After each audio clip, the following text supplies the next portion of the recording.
नमस्कार दोस्तों, स्वागत है आप सभी का हमारे YouTube चैनल में।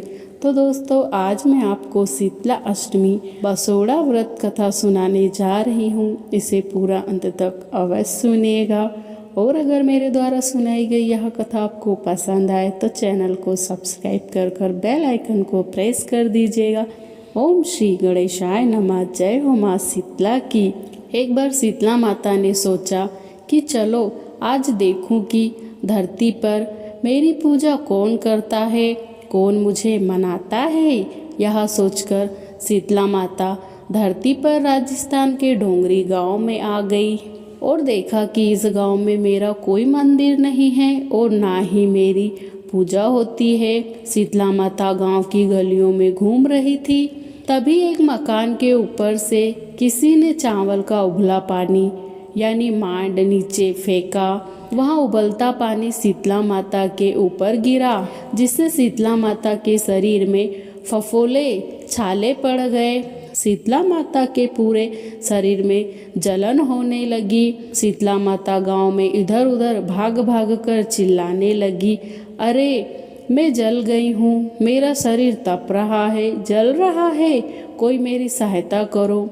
लेकिन उस गांव में किसी ने शीतला माता की सहायता नहीं की। वह अपने घर के बाहर एक कुमारन महिला बैठी थी। उस कुम्हारन ने देखा कि अरे यह बूढ़ी माई तो बहुत जल गई है, इसके पूरे शरीर में तपन है, इसके पूरे शरीर में फफोले पड़ गए हैं, यह तपन सहन नहीं कर पा रही है। तब उस कुमारन ने कहा, हे माँ, तू यहाँ आकर बैठ जा, मैं तेरे शरीर के ऊपर ठंडा पानी डालती हूँ। कुम्हारन ने उस बूढ़ी माई पर खूब ठंडा पानी डाला और बोला, हे माँ, मेरे घर में रात की बनी हुई रबड़ी रखी है, थोड़ा दही भी है, तू दही और रबड़ी खा ले।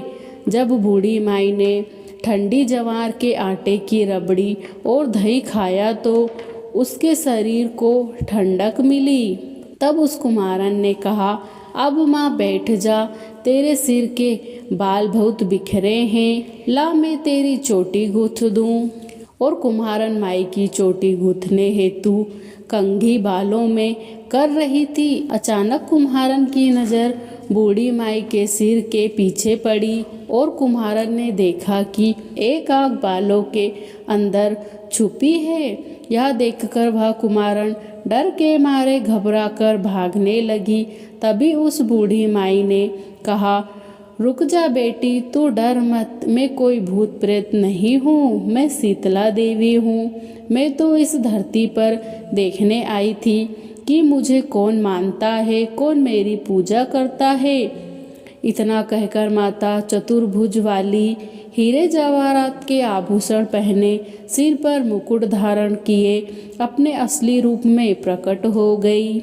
माता के दर्शन कर कुम्हार सोचने लगी कि अब मैं गरीब इन माता को कहाँ बैठाऊं। तब माता बोली, हे बेटी, तुम किस सोच में पड़ गई हो। तब उस कुमारन ने हाथ जोड़कर आँखों में आंसू बहाते हुए कहा, हे माँ, मेरे घर में तो चारों तरफ दरिद्रता बिखरी हुई है, मैं आपको कहाँ बैठाऊं।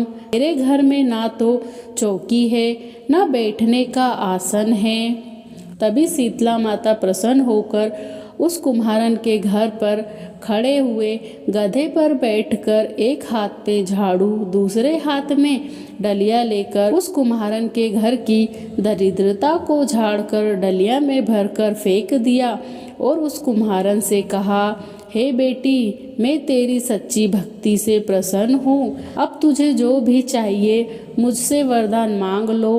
तब कुम्हारन ने हाथ जोड़कर कहा, हे माँ, मेरी इच्छा है अब आप इसी डोगरी गांव में स्थापित होकर यहीं निवास करें और जिस प्रकार आपने मेरे घर की दरिद्रता को अपने झाड़ू से साफ कर दिया है, ऐसे ही आपको जो भी वक्त होली के बाद की सप्तमी को भक्ति भाव से पूजन करें, अष्टमी के दिन आपको ठंडा जल, दही व बासी ठंडा भोजन चढ़ाए, उसके घर की दरिद्रता को दूर करना एवं आपकी पूजन करने वाली महिला का अखंड सुहाग रखना।